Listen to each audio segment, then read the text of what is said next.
We are almost on the verge of entering the 10th edition of Goa Art and Literature Festival.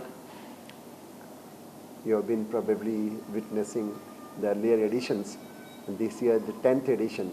We are very proud that Goa Art and Literature Festival has grown both in size and in fame. So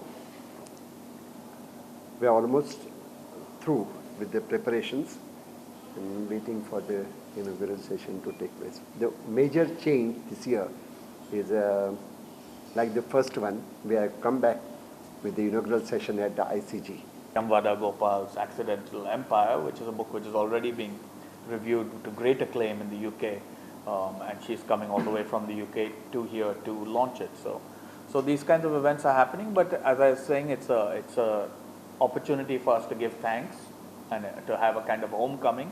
So many of the writers who over the years have supported the Goa Arts and Literature Festival and made it the kind of nationwide success that it is, from everyone from children to older people to anyone who's interested in the world of ideas, I urge there to be a very strong turnout in Goa.